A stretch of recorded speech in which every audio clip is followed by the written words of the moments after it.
All right, welcome back.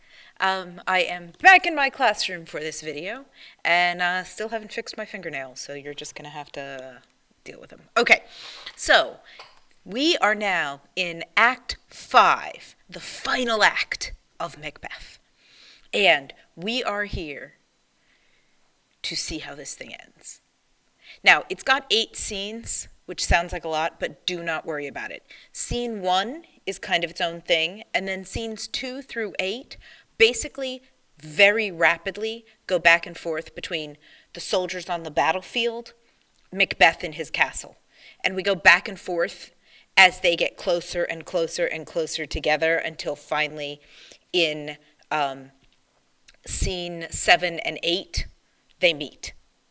Okay, so that's kind of think of scene 1 as its own thing and scenes 2 through 8 as their own thing. And that's how I've grouped the questions in Schoology for this as well. Okay, so let's talk about scene 1 first. Scene 1, we finally meet Lady Macbeth again. She has been completely absent all through Act 4. And so we're finally seeing her again. Now, we're not seeing her conscious, though, because her maid, her gentlewoman, has called in the doctor.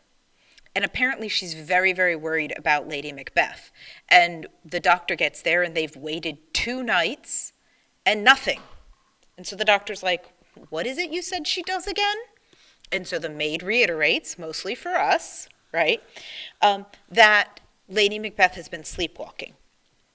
And then suddenly, in comes Lady Macbeth holding a long tapered candle, and this is a very famous Lady Macbeth scene. And Lady Macbeth is quoting all of her earlier lines from the beginning of the play about trying to wash out the blood, about the Thane of Fife had a wife, what happened to her? Well, that would be Lady Macduff, and we know what happened to her, right? She's also looking, I got my book over here. She's talking about who'd have thought the old man had so much blood in him, and that's the king. And she's basically talking about all these murders they've done. And the doctor and the maid are appalled. And Lady Macbeth is washing her hands over and over and over again. And just all of this is going on. And the doctor, and then she leaves, she goes back to bed, and the doctor basically goes, I can't fix this. The problem is not her body, the problem is her soul. She doesn't need a doctor, she needs Jesus. And we actually get almost exactly that line. Right at the end of the scene, he says, more needs she the divine than the physician. Yeah, so he sees her problem as a guilty conscience and a guilty soul. Not that, like, he can give her medicine and she'll be better. Okay. With all of that, this is the last time we see Lady Macbeth. So say, bye, Lady Macbeth. And we don't even see her conscious. She's sleepwalking through this whole scene, literally. So we have this strong, powerful, memorable character at the beginning and the middle of the play who completely vanishes for an act and then comes in sleepwalking, having this guilty conscience, like all the feelings she wouldn't deal with when she was awake, now she has to deal with while she's asleep. The other interesting contrast, and I'm kind of thinking while I talk, is that Lady Macbeth kind of can't wake up, whereas Macbeth can't go to sleep. So they're on opposite sides of the spectrum. Interesting, right? Okay. I'm not sure it's a fair treatment of Lady Macbeth as a character, but. All right, so that deals with her. That's scene 1. Now, we're going to go through scenes 2 through 8, and they go like this. All right? So, in scene 2, we've got all these guys with Scottish names. Don't worry about any of them very much. But what they are is they're Scottish soldiers who have abandoned Macbeth's army and are going to find Malcolm. Because remember, back in Act 4, when Ross came in, he said to Malcolm, hey, Malcolm, if you come back to Scotland, there's people willing to fight for you. Well, these are the guys. And the soldiers are all abandoning Macbeth and going to Malcolm to help him fight Macbeth. So these are these men planning on joining up with Malcolm's army when Malcolm's army gets to Birnam Wood. All right? So that's them. Now we're going to jump back into the castle where Macbeth is. And Macbeth is rapidly losing it. Macbeth, in these scenes, he goes between being really worried and angry and scared that his soldiers are abandoning him, that in a minute the doctor is going to tell him, look, there's nothing I can do for Lady Macbeth. Like, Macbeth knows that this situation is rapidly getting out of control, and he can't do anything about it. On the other hand, he's supremely confident and overly confident about the two prophecies from the witches. One, that he will not be defeated till Birnam Wood comes to Dunsinane Hill, right, and his castle is on the hill. And two, no one of woman born can defeat Macbeth. So he is clinging on to these prophecies for dear life, right? These have to be true. They have to be true. And if they're true, then I'm safe. But if they're not true, I'm screwed. So they have to be true. Okay? It's his desperation that makes him cling to those so much. So in scene 3, a servant comes in and tells Macbeth that the English forces are coming. And Macbeth blows him off because he's like, I don't care. I don't care. They can't do anything for me or about me. And Macbeth talks to the doctor. He asks him to fix Lady Macbeth. The doctor says he can't. And Macbeth basically says, like, go fix her. And while you're at it, fix my kingdom. And the doctor's last line is kind of quite funny and also sad. He says, were I from Dunsinane away and clear, profit again should hardly draw me here. If I could get away from this castle, no amount of money would bring me back. That's how bad things are, right? Okay, then we cut again, real quick, to Birnam Wood. Now, the Scottish soldiers have joined up with the English soldiers, and Malcolm and Macduff and the English general Seward and his young son. He's not that young. He's just probably 18 or so. He's a very young soldier, but Seward brought him along, kind of for experience, I guess. Anyway, they all met up in Birnam Wood. Now, here's why this is important. Remember the prophecy, right? Malcolm tells all the soldiers, hey, everybody cut down tree branches and carry them. Why? Why are we carrying tree branches? Aha, because the people in the castle, right, who look down on the forest, if they're carrying tree branches, they won't be able to see how many soldiers are coming. They'll just see tree branches, right, and like leaves and stuff from the top down. So Malcolm is having them do this as camouflage so that the people in the castle can't see how many soldiers are coming. But it means the prophecy's coming true, right? Birnam Wood, or at least pieces of it, are coming to Dunsinane Hill. And it's going to look like the woods are moving from the castle. Okay. And so we then switch back into the castle. This is almost like a movie, like back and forth and back and forth. Now we're back in the castle, and Macbeth is like, you know what? Malcolm and his army can just sit outside the castle gates for all I care. I'm not going out there to fight them. Now, the reason he's not going out there to fight them is because he doesn't have enough soldiers anymore. Everybody is left. So the only people who stayed are his servants, who kind of have to, and a few other people soldiers he's paying, like mercenaries, right? Everybody who kind of has a conscience or can leave has left. So Macbeth doesn't have enough soldiers to go out there and fight. So he's just going to stay locked in his castle, and he's pretty safe in there. And he's like, they can siege the castle for all I care. But then there's a scream. And he turns to his servant Seaton and says, what was that? And Seaton says, it was a scream. And then Seaton goes out to find out what it is. And when he comes back, he tells Macbeth that the queen is dead. Now, we will find out later that it is presumed she killed herself. Traditionally, they show her dying as sort of walking off the top of the castle or throwing herself off the top of the castle, because her maid was basically told in the last scene, keep her away from sharp objects and keep an eye on her. And the presumption is she got away from her maid, or she was sleepwalking and like walked out a window or walks off the castle or something like that. But we don't get any details. We just know she's dead. And Macbeth, for a minute, basically has a little speech about how life is so short and life is so brief. And it's quite a famous speech where it's out, brief candle. Life's but a walking shadow, a poor player, that would be like an actor, who struts and frets his hour upon the stage and then is heard no more. It is a tale told by an idiot, full of sound and fury, signifying nothing. Basically, life is worthless, life is short, and then you die, right? Not even the YOLO component, just like we're here and then we're gone, and what was the point?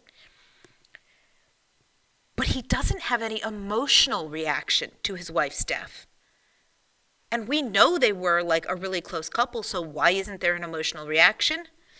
Because right before that, Macbeth says, I have supped full of horrors. Direness, familiar in my slaughterous thoughts, cannot once start we.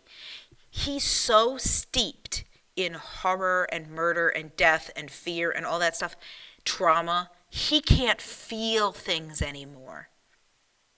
Which kind of explains why he was just doing stuff, right? He isn't thinking before he's acting, and now he can't feel anything anymore. So he's dehumanizing himself through all this violence, right? And he can't even mourn his wife's death anymore. Where Macduff, last scene, we saw his reaction to his wife's death and how much he mourned her and how much he cared. And Macbeth doesn't. Okay, now, amid all of this, right, a messenger comes in to tell Macbeth the woods are coming towards us. And Macbeth doesn't believe it at first, but then he kind of has to. And Macbeth says, he decides he's going out there. He's going to go fight. Because he says, blow wind, come rack, at least we'll die with harness on our back. Like, if I'm going to go down, I'm going to go down fighting. At least I'll die wearing my armor. So even though he doesn't have the soldiers to get out there, and even though if the woods are coming, then the prophecy's coming true and he's going to be defeated, he's still going to go out and fight. Okay. Scene 6. Flashing back into the other army now, super short scene.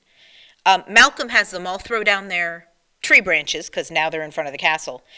And Seaward splits up. They split up the army. Seaward is going to take the English army and go into the castle and fight everybody in the castle. And then Macduff and Malcolm are going to basically clean up afterwards and find Macbeth. Okay, and that's it. Then, scene 7. This is where they finally come together. All right? Now, Macbeth is outside, and it's smoke, and there's fighting, and there's noise, and it's chaos. And Macbeth runs into young Seaward. This is the general's young son, who's never really been in a battle before. And he challenges Macbeth. Macbeth tells him who he is, and they have a little back and forth. And then they fight. And Macbeth kills young Seaward. Now, here's this young guy who's fighting a guy he considers to be like the most evil person ever. And he goes down fighting. He's a brave young guy. But then Macbeth says, thou wast born of woman, but swords I smile at, weapons laugh to scorn, brandished by man that's of woman born. So he's like, you couldn't have hurt me if you wanted to, right? He's clinging to this. Then Macduff comes looking for him. And Macduff comes through basically doing that scene from like Princess Bride where he's like begging the sword to help him find the man in black, right, in the forest. Macduff comes in and says, I'm not going to fight all those hired soldiers. I don't have a beef with them. So if I don't find Macbeth, I'm leaving my sword put away. I'm only fighting Macbeth. And then Seaward, basically, his guys took the castle with no trouble. because Macbeth is outside, nobody inside the castle is going to fight for him because they don't really like him. So basically, Siward's army went in the castle and everybody else went, okay, here you go. And they took the castle pretty much easily. And then we come to the final scene, scene 8. Now, this is the build-up, right? We finally get a confrontation between Macduff and Macbeth. And that's what most of this scene is. Macbeth tells him, I don't want to fight you. I already have enough blood from your family on my hands. And Macduff basically forces him into a fight. Then Macbeth says, why don't you go fight somebody who's actually vulnerable to you? Because no man of woman born can hurt me. And Macduff, in the coup de grace, says, I wasn't born from a woman. I was from my mother's womb untimely ripped. Now, what does that mean? It means he was a C-section baby. Back in the day, when this play was written and when the play was set, women did not survive C-sections because they just didn't have that level of medical expertise. But if the mother was dying or dead, in order to save the baby, they would perform a C-section. So they'd cut open her belly and her womb and take the baby out, right? So probably what happened was Macduff's mother died giving birth to him, and they had to cut him out to deliver him. So he wasn't born, he was taken. And therefore, because of this prophecy, because of the way it's worded, tricksy witches, Macduff can be the man to defeat Macbeth. And so they fight, and Macbeth has this uh-oh moment when he finds out, and he refuses to fight, and Macduff says, okay, fine, you don't want to fight me? I'll capture you, I'll put you in a cage, and everybody's going to come laugh at you and throw things at you and make fun of you. And Macbeth's like, no, screw that, and then they fight, okay? And they go out fighting, they come back fighting. On stage, this would be like a big battle. On the page, it doesn't look as impressive. But Macduff kills Macbeth and drags his body off stage. It's our moment as an audience, it's our moment of triumph, but also sorrow. And it does feel a little bit empty sometimes. Like, you're like, yes, he did. But I kind of wish Macbeth had never started this. I kind of wish we were back at the beginning when everything was good, right? Okay. Now, we flash, still scene 8, we flash back to Malcolm in the castle with the General Siward. Okay? And Siward is reporting to him, hey, we've taken the castle, it's all yours, you're now King of Scotland. And they go through who's missing. So Macduff is missing, and Siward's son is missing. And then Ross comes in and says, Siward's son is dead. And Siward asks a very interesting question. He asks, had he his hurts before? And Ross says, aye, on the front. And then Siward says, why then, God's soldier be he. Okay, so which is good. Why would he ask where his son's wounds are? Like, why does it matter? His son's dead. They're not going to fix the wounds. Why does it matter where he got wounded? Well, remember, this is a general who's asking. He's asking because where his son is wounded is going to determine whether or not he died fighting, in which case he'd be wounded on the front, right? Or did he die running away, in which case he'd be wounded on the back? And Ross says he has wounds on the front. And so his father, Siward, is like, good, he died a good death. He died a good soldier. So it matters to him that he died, yes, but it matters more to him that he died as a good soldier, bravely fighting in battle. And we know he fought Macbeth. He fought the big bad, basically. Okay, now, back in comes Macduff, and this is the very end of the play. Macduff comes in carrying Macbeth's head and basically gives it to Malcolm or puts it before Malcolm and says, I've taken care of him. Hail, King of Scotland. You're now King of Scotland. And everybody says, Hail, King of Scotland. So the killing of Macbeth plus the taking of the castle equals Malcolm being the new king and taking his rightful throne. And the last speech of the play is Malcolm. And it's Malcolm talking about his plans for the kingdom and how he's going to try and bring people together, how he's going to bring his brother home and everybody else who left, how he's going to reward people who were loyal to him and cared about the country, and all the good things that he's going to try and do for Scotland.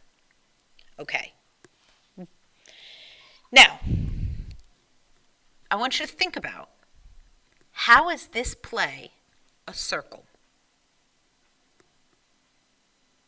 Remember in Act 1, there was a battle, right? Between the king and the rebels, the rightful king and the rebels. And the rebels lost, and Macbeth cut off the rebel leader's head, right? Now here at the end of the play, we have the rightful king and Macbeth, who's a rebel, basically. And his head is cut off and presented to the king. This play is a circle. Okay, so what do you think? Did you enjoy it? There's going to be a spot in Schoology where you can put your thoughts and feelings about this play and the end of the play. All right? And you're going to go into Schoology. You're going to do your questions for the different parts. You're going to read and listen. And then I have attached in there a really, really good modern version as well. So pay attention to the trigger warnings in my directions this week, because there are some trigger warnings on that. All right? But I hope you enjoy it, and I will see you guys again next week. Bye, everybody.